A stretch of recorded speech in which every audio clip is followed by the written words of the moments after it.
Hey guys, Steve Washington here. Wanted to touch base with you guys today about the idea of creative financing, right?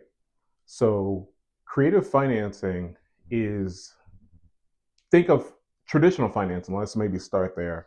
Traditional financing is when you think of like, hey, if you need to buy something, you get a loan from a bank, you get a loan from some sort of credit institution or lender or what have you. That's your traditional financing. Creative financing usually involves some sort of a spin on that, right?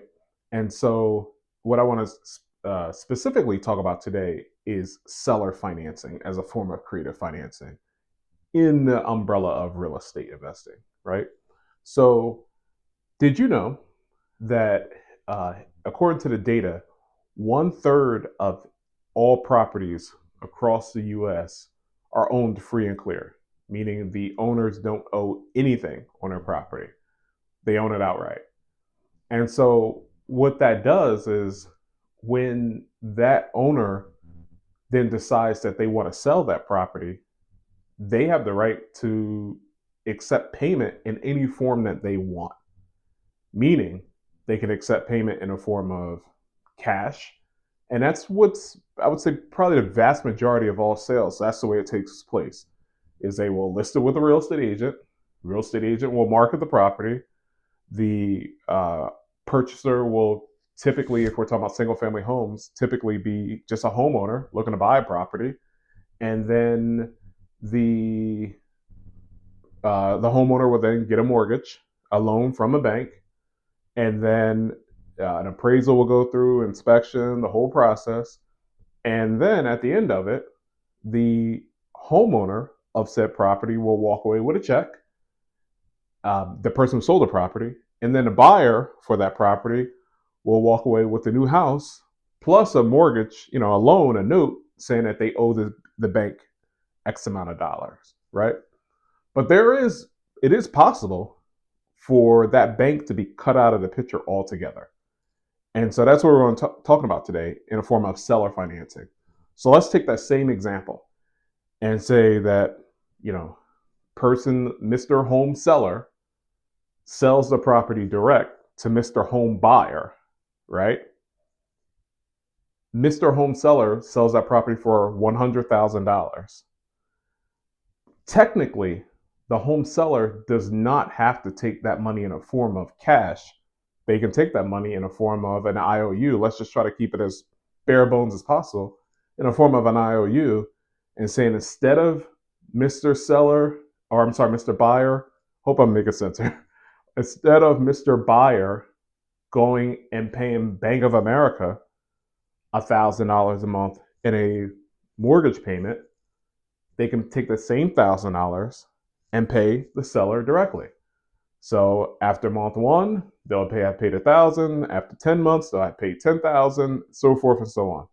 Like that's totally possible and doable. And that used to be a big thing. Like that was the way a lot of properties were sold. We're going back like 60, 70, 100 plus years, but that was traditionally the way properties were sold. I have a friend who's from Nigeria, and he was telling me that seller financing is overwhelmingly common there. Now, look, don't fact check me. I don't know. It's what he told me. I believe him, or whatever. At least where he's from, that's common, right? And saying all that to say, like, this is actually a thing that does happen. It used to happen a lot here in the states, and with banks becoming so big, with the Federal Reserve, with banks getting their money through fractional banking, you can look that stuff up on your own. Money becoming easier for the banks to get. A lot of that has disappeared, but the opportunity for it is still here. So breaking things down, what we're essentially saying is as long as you have a willing seller who's saying, hey, I'm willing to accept payment for my property monthly or annually or however you guys structure, whatever the two parties agree to. But let's keep it monthly. As long as you're willing to, as long as Mr. Seller is willing to accept their payments monthly, then that's the only thing that's needed to put a transaction together.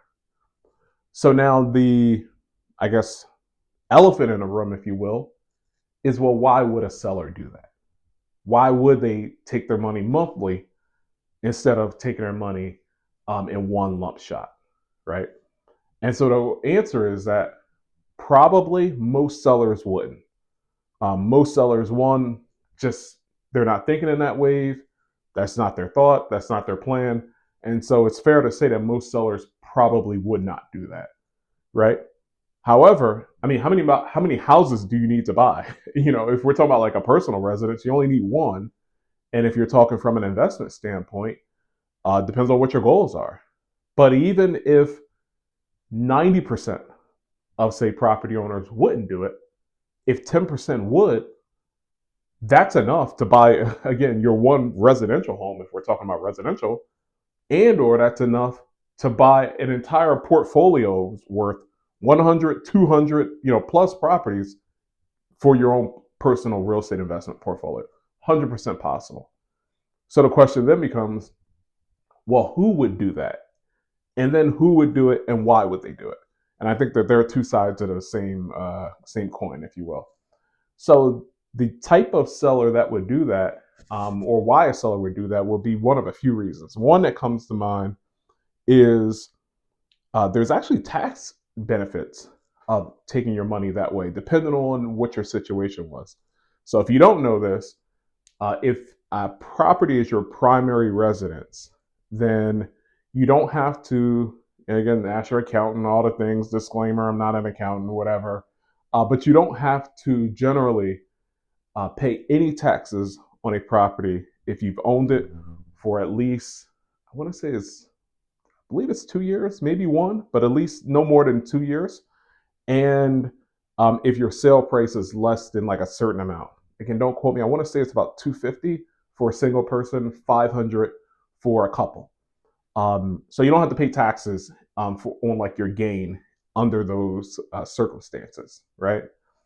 But if you're an investor, like say you had this property as like a property you were renting out as a landlord, you do have to pay taxes on that property. However, if you receive your money in payments, you'll be paying less taxes, especially less taxes at one time, especially as an investor. Sometimes investors will be making multiple sales of multiple properties in a given year, or maybe they make high income between their investments or their job, and so getting a big tax bill can be no pun intended, quite taxing on the person. And so it's a way to honestly avoid taxes or avoid having to pay heavy taxes all in one shot. And so I purchased properties from investors, and that was their sole motive, was that they didn't want to get taxed so heavy in one shot. Okay, so that's one reason why somebody would do something like that. Another reason would be depending on what they're going to do with the money, right? So typically, when let's take Rent-A-Center for example, right? Rent-A-Center and like these furniture and appliance rental places will ultimately sell you these appliances or furniture at a marked up price. Like if a couch normally would sell for say $1,200, they'll selling it at Rent-A-Center for $1,500 or $2,000 easily. And the question would be, well, why would somebody pay that much extra? And the answer is because they're willing to finance it. They're willing to sell this to you on payments. Person doesn't have a big lump sum, but they can make monthly payments. So they'll sell it to them on payments at a higher price. So consequently, there are times where I've purchased properties, and I'll continue to purchase properties with seller financing, and I'm willing to pay a higher price if they're willing to take their money in the form of payments, right? Because I know what my long-term plan is for that property. Maybe my long-term plan is to keep it as a rental, make it into an Airbnb. Maybe we're going to develop the property. Maybe we're going to do something usually long-term also that would just make it make sense to say, hey, I'm fine with paying a little bit more if I don't have to go to the bank, if I don't have to get some of my private investors involved or something like that. It could still be worth it. So that's another reason why somebody would sell. A third reason, and this is probably honestly should be the first, is that they have a compelling reason why they actually want to sell the property. They have a problem. We call them motivated sellers. They have a problem situation taking place with that property that they're just ready to absolutely be done with it. I've purchased, I would say the vast majority of the properties that we've purchased with seller financing, that was it. So what kind of problems are they? I'll tell you. I think bad tenants have been like the lifeblood of my business or whatever. Like I'll be honest with you, is that these tenants will wear some of these landlords and property owners out so bad that by the time that they're ready to sell it, and especially when they walk through the property, after the tenant is out, after they've went through like a grueling eviction and they didn't have all their stuff together for the eviction, so they sometimes had to go back to court 2 and 3 times and all these things. And then they come back to this house that, they originally had, dreams of just making good rental income from. And it's just destroyed. They've lost back payment rents. They've lost, they're now making up having to pay water bills and sewer liens, stuff that the tenants were supposed to have done. Properties in terrible condition. Like, many a times they are the lifeblood of our business for sure. The tenants just do such a job on some landlords. And so I say that to say, if you find a landlord that's in that situation, they may very strongly consider seller financing. They may strongly say, like, listen, how soon can you get this property off my back? Because sometimes it's not about the money. One of the I think best things that my mother passed down to me was to try to keep an open mind, to keep an open perspective, to try to realize that, listen, your viewpoint on life isn't everybody's viewpoint, right? How that relates to this is that you may be saying to yourself, man, if I had a property and I could sell it for 100,000 and put that 100,000 cash in my pocket right now, I would do it. And that's true, but that may be true for you. There are other people who literally know if they take that 100,000, it's just going in their bank anyway. Like, they're not going to spend it. They're not about to go ball out with it. They're not going on another cruise. They're not buying a vacation home. They're just going to take that money and put it in their pocket anyway. And so I say that to say, with that in mind, it's like, well, if you're saying, hey, you'll take care of the issues and the problems, you'll still pay me a good amount that I feel good about, but I don't have to fix it up. I don't have to put another tenant in there. I don't have to wait with the realtor. I don't have to keep the property heated during the winters while I get this place fixed back up. I don't have to do anything. You'll take this completely off my hands. Absolutely, there are people who will do it. Not everybody, but some. You don't need like 100% compliance to a thing for a thing to be wildly successful, and so that's seller financing in a nutshell. I'm trying to think if there's any other pieces that I want to add here. And this is where the comments come in, right? If you're like, hey, Steven, you left this part out. Well, what about this? Well, how does this work? This is when you jump in the comments and ask, and I will respond. I'll even create another video if need be. But I don't think there's anything else on seller financing. That is who your target is. Your target is somebody who needs and wants to just get rid of their property. And I used to give this as an example when trying to explain like why a motivated seller would ever be a motivated seller. But think back, some of you may have gone to college. At the beginning of the semester, you buy this book, this biology book. You're not even a biology major, and you pay. I don't know how much books cost these days, but I remember paying $125 for this biology book, and I had to buy it. Didn't care to buy it, but it was forced for me to do. And I paid $125 for it. And then at the end of the year, the bookstore has this beautiful buy back the book program.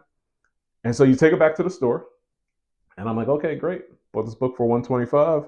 What do you guys give me for it? $25. And I'm like, whoa, wait a minute. I just paid $125. It's in pretty good condition. I didn't throw it around. I didn't use it as a coaster. You know what I mean? Like, it's darn near new. You guys gonna give me 25 bucks for it? They're like, yep. And then I look, a few aisles over, I see the book for sale.